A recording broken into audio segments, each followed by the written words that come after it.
Bonjour tout le monde, bienvenue à Face to Face avec Foster. Aujourd'hui, nous avons Monsieur Louis Vautier, un travailleur culturel de la région. Bonjour Monsieur Vautier, vous allez bien? Oui, bonjour, toi aussi, Nancy, ça va bien? Très bien, je vous remercie. Je vous remercie d'avoir accepté l'invitation à Face to Face ce matin. Je suis très heureuse de vous avoir en entrevue.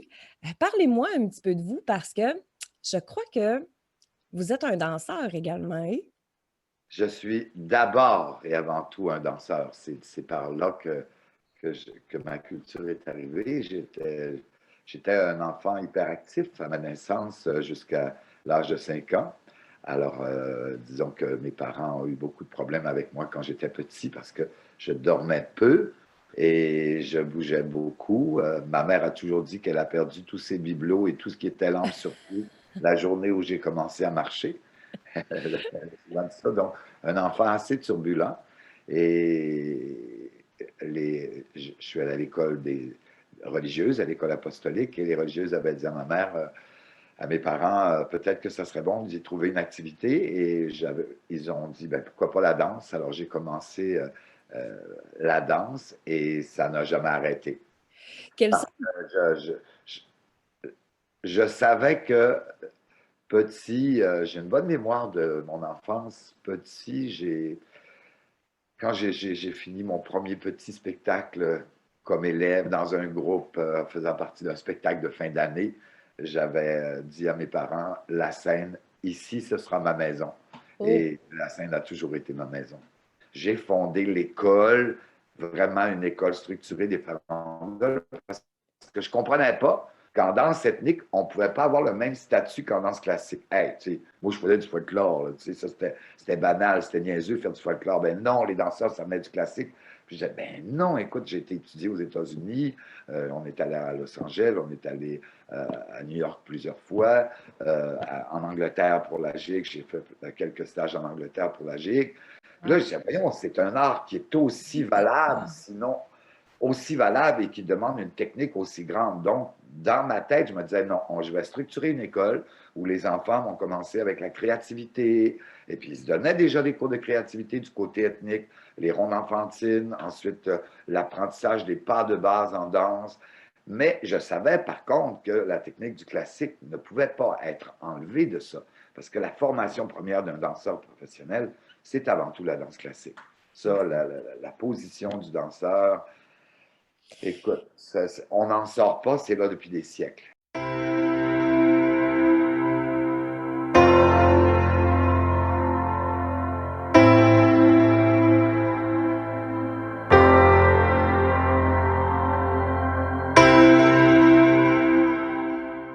pouvez-vous nous parler un petit peu de la Fabuleuse? Comment ça a commencé votre histoire avec la Fabuleuse?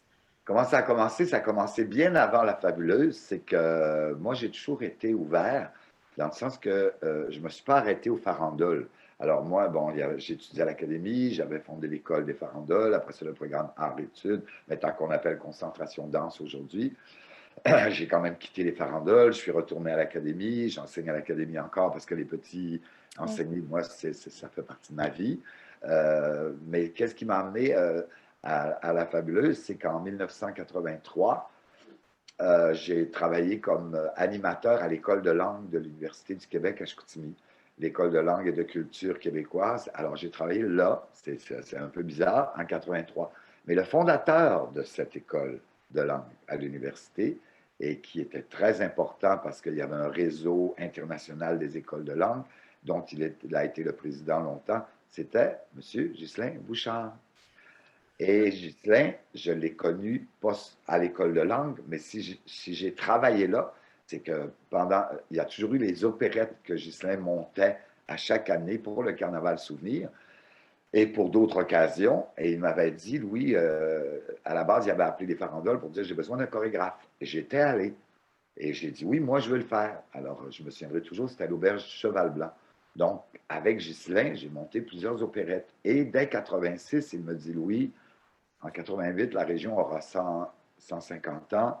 Je me souviens du pageant. Ghislain est un homme d'histoire. Hein. Ghislain, il a étudié à Harvard aussi et à l'université aux États-Unis. Et puis, il écrit, il a toujours écrit. C'est un homme de lettres, c'est un homme de culture.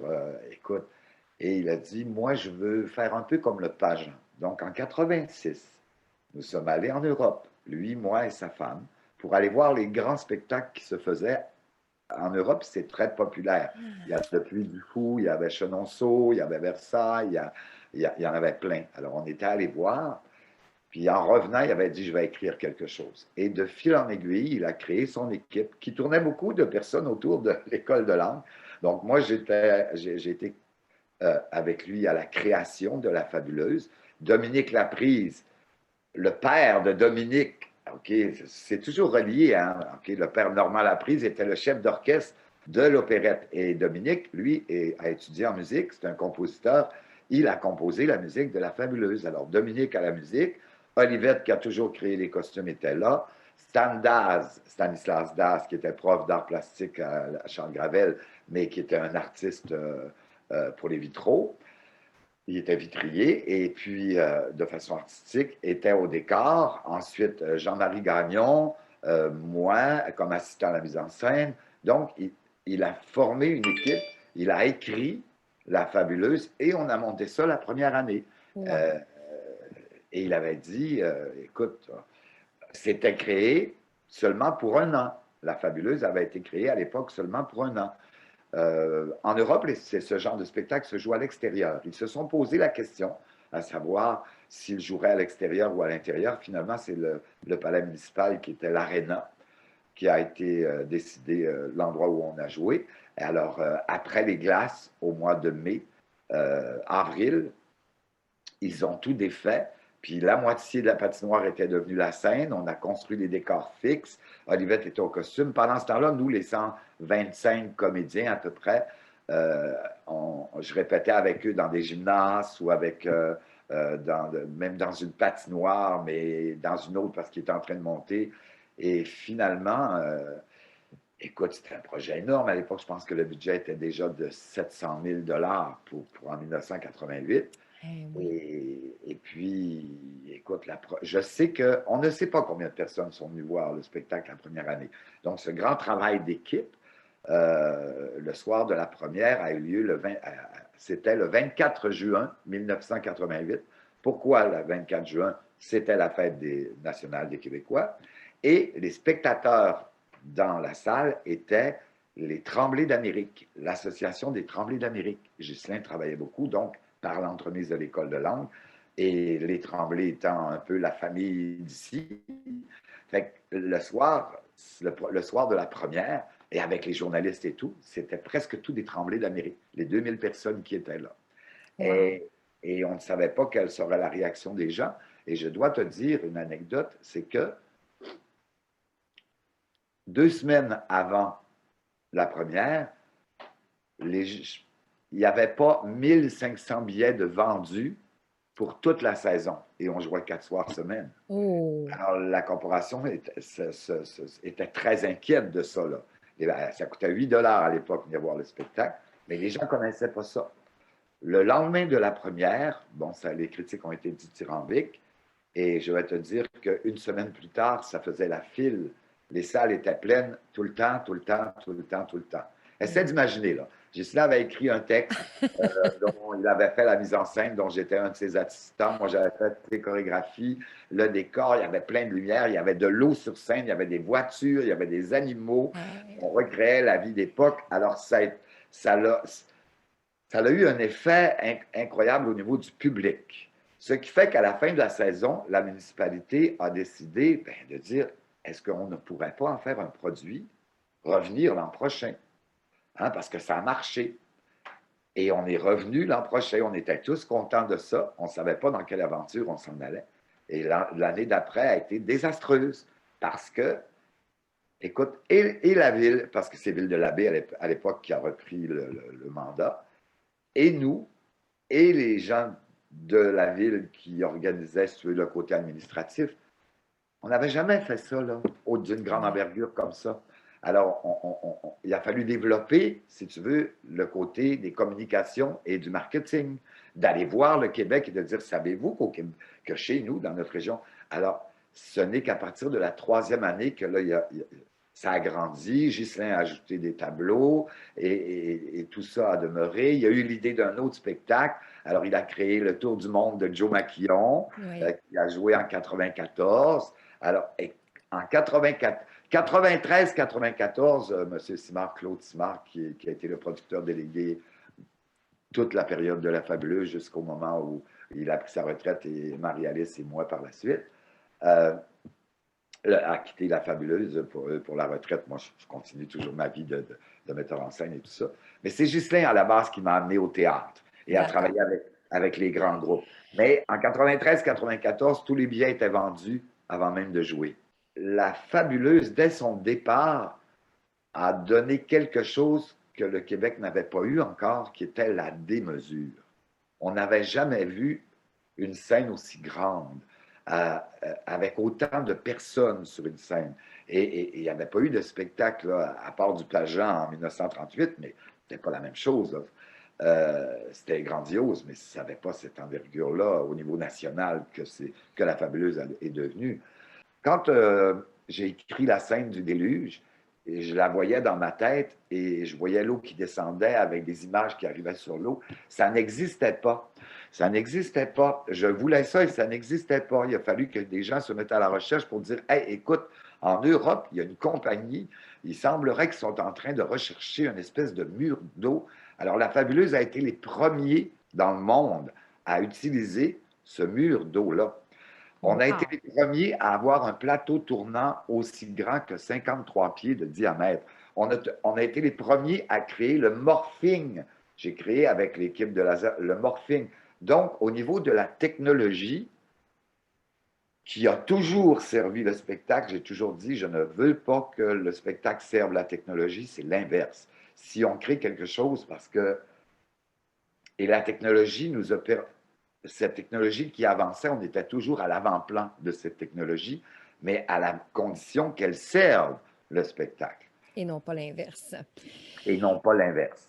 C'est franchement, moi, je l'ai vu à 3 reprises, La Fabuleuse. D'une fois à l'autre, on reste franchement subjugué de tout le talent. Puis franchement, il y a du talent sur scène, les effets, tout ça, là, c'est franchement une fierté en tant que Saguenayen, de Berry-Riverain et tout ça, d'avoir ça dans notre merveilleuse ville, Écoute, franchement, là. c'est une perle dans cet écrin qui est notre royaume au niveau géographique. Écoute, le Saguenay, qu'est-ce qu'il y a? Écoute, j'ai voyagé un peu dans ma vie et puis j'ai vu d'autres paysages, d'autres pays, rencontré d'autres gens, mais nous vivons dans un endroit absolument magnifique. On a toute cette urbanité qui nous permet d'être à jour dans ce qui est urbain. On est des créateurs et dans un paysage magnifique, dans une région immense parce elle a plusieurs paysages. Il y a ce fjord unique qui longe le Oui. Saguenay, dans lequel nous sommes nés. Puis il y a tout ce lac Saint-Jean, ce grand Pied-Kouagami, avec ses plaines autour de la même région. Alors, d'une part, parce que aussi on vient de l'eau. Hein, nous, les habitants de ce royaume, on vient de l'eau. On est venu par l'eau, d'abord et tout. On est des insulaires, moi, je pense. Et ça nous oblige, parce que géographiquement, ces montagnes, justement, ont fait que c'était difficile d'accès. Alors, on a toujours été, je pense, des précurseurs et des travailleurs, des Oui. gens qui ont travaillé fort. Oui, effectivement, on est des gens qui sommes travaillants, qui sommes artistiques, on a beaucoup de talent au Saguenay, puis justement, le face-to-face sert justement à démontrer tout ce beau talent. Mais aussi, est-ce que vous trouvez, Monsieur Vautier, qu'au niveau de la culture au Saguenay, on est au point? Ben, écoute, il y a des grands créateurs au Saguenay. Ça, il y en a énormément parce que, comme je dis, il faut travailler fort. Si tu penses qu'au Saguenay, tu as quand même plusieurs troupes de théâtre professionnels. Il y a une petite compagnie de danse, de danseurs professionnels qui s'est créée, même deux, je crois. Au niveau musical, on a le conservatoire, on a un orchestre symphonique, donc on a tout ce qu'il faut, je pense. Par contre, ne me demande pas si on a assez de lieux. Je pense qu'on en a assez, des lieux pour des présentations. mais c'est toujours une question d'arrimage entre les gouvernements municipaux, appelons-les comme ça, nos instances municipales, et le monde de la culture. Naturellement, on veut toujours plus. Ce qui est important pour moi, puis qui a toujours été important dès mon tout jeune âge, puis que malheureusement, ben, avec la fabuleuse, j'ai pu moins le faire parce que ça prenait beaucoup de mon temps, c'est que ça prend beaucoup d'échanges entre les créateurs. Il faut être capable de se voir, de s'entendre, de créer On est dans le monde des bulles, c'est ainsi Oui, avec oui, moi. oui. Alors, mais de recréer ces bulles, des bulles d'artistes pour la création, il y en a. Personnellement, je trouve que le monde de la culture, oups, je vais peut-être dire quelque chose de gros, là. Euh, la culture universitaire est essentielle, mais parfois je la trouve un peu trop loin par rapport à la culture, je dirais, plus populaire dans la création. Et est-ce que c'est la faute de l'un ou de l'autre par rapport? Non, je ne dis pas ça. Je dis qu'on aurait avantage à aller parce que l'université, écoute, la connaissance, c'est la base de tout. Et surtout, permettre à nos jeunes de voir ce qui se fait ailleurs. Bon, on est dans les médias sociaux. Hein? Regarde, déjà là, ce matin, on est Oui. face-to-face avec le Facebook, un média social que moi, à la base, je n'utilise pas beaucoup. Mais oui, c'est vrai que on est capable aujourd'hui, là, par un seul clic, de se retrouver n'importe où dans le monde et de parler d'écran à écran. Mais avec nous qui vivons la pandémie et le monde qui vit la pandémie, on s'aperçoit que ce n'est pas suffisant. C'est Non. pas suffisant. Il Puis, faut se voir, il faut se rencontrer. Alors, de permettre à nos jeunes de voyager quand cette bestiole sera disparue de la map, de voyager, et jeunes, d'aller, les jeunes danseurs d'aller étudier à l'extérieur, les jeunes auteurs d'aller voir les autres auteurs, de participer à et de chercher, c'est ça. qu'il y a un partage au niveau d'un partage culturel, ça, c'est très important. Puis je vous dirais que oui, le contact aussi. Je vous dirais qu'à Saguenay, moi, depuis, bon, j'ai 40 ans, mon rêve, ce serait de m'asseoir dans une salle et écouter des gens faire de la poésie de différents types, de différents niveaux, des œuvres. C'est parce que, dans le fond, la culture, ça se partage. Ça se consomme et c'est important de rester à l'affût et de donner cet amour-là de la culture à nos jeunes aussi. Oui, ben, je pense que le but premier d'un créateur ou d'une créatrice, c'est d'être vu, entendu, OK? Et même goûté. Un chef cuisinier qui va inventer un plat, c'est parce qu'il va l'aimer, mais il va avoir le goût que les autres l'aiment aussi. Il va avoir le goût Exactement. de le lire. Un auteur a besoin d'être lu. Il y a peut-être des auteurs secrets. Oui, je pense qu'il y a des gens qui créent, mais pour eux, personnellement, et que ça les satisfait. Mais je pense que même là, ces gens-là qui sont dans l'ombre vont quand même le partager avec leur réseau à eux d'humains. Mais je veux dire, le but premier de tout créateur, de tout chanteur, c'est d'être entendu, d'être vu, d'être lu. D'être Et reconnu. c'est essentiel à tout créateur.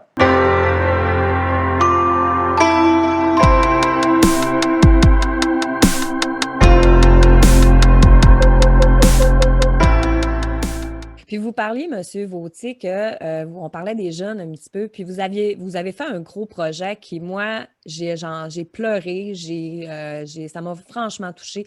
C'est un projet que vous avez fait, ça s'appelle Impact, que Oui, vous étiez le metteur en scène, vous avez travaillé avec les jeunes de arts et métiers de la scène de la polyvalente Jonquière en partie.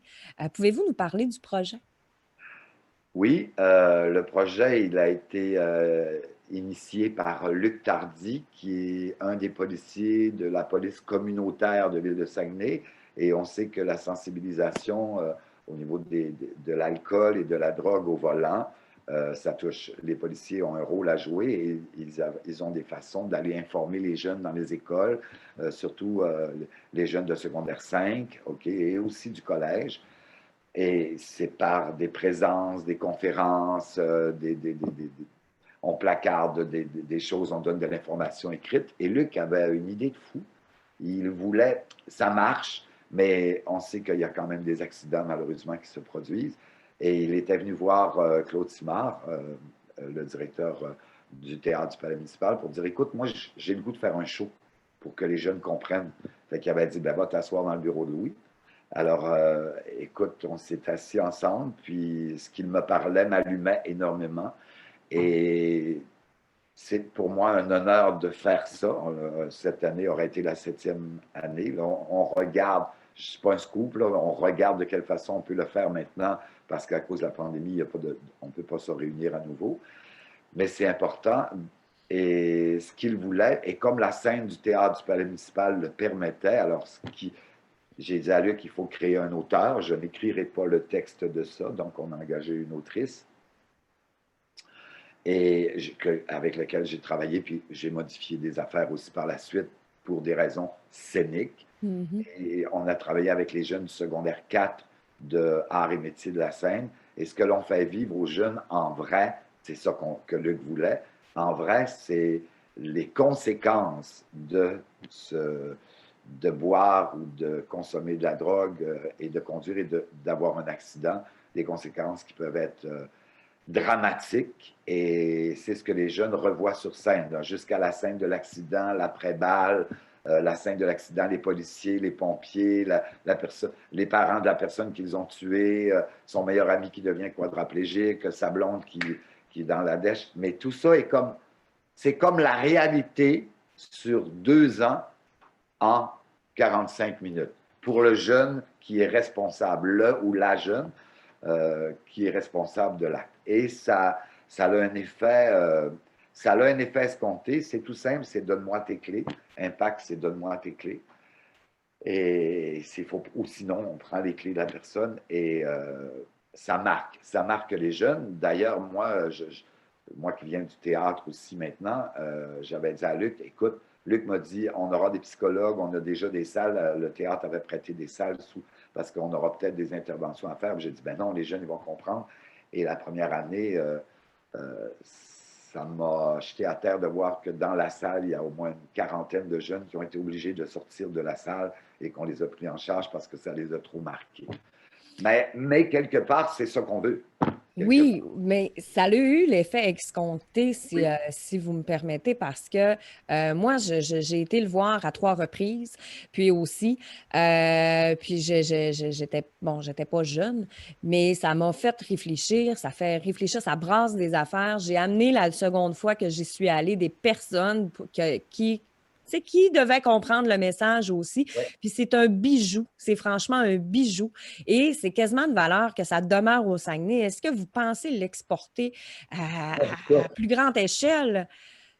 Luc, on se parle, naturellement toujours, et on a toujours eu l'idée de dire, écoute, il faudrait que ça soit vu par d'autres. Par contre, ça coûte des sous, là, même si nos jeunes sont bénévoles et même si plein de monde comme moi, on considère qu'on fait du bénévolat là-dedans, ça demande quand même de l'argent. Il faut que les gens investissent. Il y avait une autre façon de faire parce que il faut aller avec les écoles. C'est les secondaires 5 qui viennent voir le spectacle, donc qui ont un horaire scolaire. C'est difficile d'avoir les gens du Lac-Saint-Jean, mais je sais que Luc travaillait l'an passé, mais on ne l'a pas fait, avec les gens du Lac où ils auraient pu le vivre live sur écran géant dans une salle de spectacle, sur un grand écran en même temps qu'on le jouait. Malheureusement, on ne l'a pas joué. Bon, cette année, je ne crois pas qu'on le jouera, mais je ne peux pas dire qu'on ne le jouera pas. Je ne peux pas t'en parler maintenant, mais il y a quelque D'accord. chose sur la table qui peut probablement se faire. Mais là, ça, c'est Luc qui va regarder, qui, de son côté, regarde les possibilités avant qu'il me dise, OK, Louis, on rappelle nos jeunes, puis on le fait. Parfait. Bon, c'est à suivre. Le dossier est à suivre. On regarde ça de près. Monsieur Vautier, la dernière petite question, je l'appelle la question sur l'oreiller. Vous êtes une grosse pointure quand même au Saguenay au niveau culturel. Puis, on voudrait savoir, est-ce que vous avez d'autres projets pour nous éventuellement? Est-ce que vous travaillez sur quelque chose qui va nous surprendre? Qu'est-ce que vous Euh, mijotez? Qu'est-ce que je mijote? Je te dirais que, bon, la fabuleuse, c'est énorme. L'enseignement de la danse, je faisais tout ça en même temps. Comme j'ai gardé cette hyperactivité-là. On a dit, parce que c'est la façon de faire, que j'ai pris ma retraite en 2000. on est en 2021, en 2019, j'ai pas pris ma retraite. J'ai fermé mon livre sur la fabuleuse et finalement, je l'ai peut-être pas tout à fait fermé. Oh! C'est-à-dire pas pour la fabuleuse, pour le spectacle. Je suis toujours en contact, c'est mes amis, là. Puis je veux que la fabuleuse, c'est Jimmy, là, qui dirige la fabuleuse maintenant, puis le pauvre petit et pauvre comédien. La pandémie a fait qu'ils n'ont même pas pu jouer l'an passé. Puis cette année, ben, il y a le projet. Mais ça ne peut pas mourir dans ma tête, là. Moi, je n'ai pas quitté la fabuleuse pour que la fabuleuse meure avec Louis Vautier, là. Non, non, non, non, non. C'est pas l'œuvre d'un homme, là. C'est l'œuvre de toute une organisation et de tous ces humains. Alors, donc, moi, je veux que ça dure, mais je n'ai pas pris ma retraite de mon métier. Je continue. Alors, tu me parles d'impact. Impact est toujours présent dans ma vie. J'enseigne toujours la danse à l'Académie de danse. Je suis toujours très près des farandoles de par les professeurs. J'écris présentement. J'ai toujours écrit un peu, mais là, j'écris plus que ça. J'ai aussi, quand j'ai quitté les farandoles il y a 7 ans déjà, là, j'ai dit, mon Dieu, qu'est-ce que je vais faire de mes samedis matins? Ça fait 40 ans que j'enseigne le samedi matin. Donc, j'ai décidé de suivre des cours de dessin. J'aime dessiner, alors je dessine. Et là, je m'excuse, j'ai décidé de faire des cours de musique. J'ai toujours rêvé de jouer du piano. Donc, maintenant, j'étudie le piano. Puis là, ben, en arrêtant la fabuleuse, j'ai dit, ben, j'ai toujours aimé dessiner. Alors, je fais du dessin. Je m'occupe beaucoup de moi aussi. Donc, je dessine, je lis, j'écris. Mais tout ça, c'est pour moi, là. Donc, c'est dans ma bulle de créateur. Est-ce qu'un jour, ça deviendra plus public? Peut-être. Mais moi, ce qui était important, c'est de demeurer présent dans le milieu, partout où je peux l'être. J'avais un projet de théâtre aussi avec un auteur, mais là, je l'avais comme comédien. Malheureusement, la pandémie a fait que ça ne se réalisera pas là. Mais peut-être que mais je suis jamais loin de la scène. Vous n'êtes jamais loin. Ah, ben, comme vous le disiez au début, la scène, c'est votre maison, donc la maison. c'est difficile de quitter ce qui nous a habités aussi longtemps. Monsieur Vautier, je vous remercie infiniment de votre générosité. Franchement, vous écouter parler, c'était un immense plaisir. J'aurais continué des heures et des heures, mais ce sera un rendez-vous lorsqu'on pourra prendre un café, jaser tout ça en Pas un personne. café. Moi, je ne suis pas un consommateur de café, je suis un consommateur de thé. De thé, bon, ce sera un petit thé. Je vous remercie infiniment de votre générosité. Je vous embrasse. Bonne chance dans vos projets, vos loisirs et félicitations pour tout ce que vous avez accompli. Ben, merci, puis c'est pas fini. On vous tient à l'œil. Merci beaucoup, Nancy. Merci. T'embrasseras les filles pour moi. Promis, promis, je leur fais le message. Bye bye. Bye bye. Merci beaucoup à M. Vautier d'avoir accepté mon invitation à Face to Face ce matin. Ce fut une rencontre pour le moins très enrichissante. Merci beaucoup de votre générosité. Merci beaucoup de votre temps et de votre partage ce matin. Et vous, eh bien, je vous souhaite, j'ai eu de la misère à le dire un petit peu celui-là, et vous, ma gang de crinqués, eh je vous souhaite une excellente semaine et on se voit la semaine prochaine pour un autre Face to Face. Bye!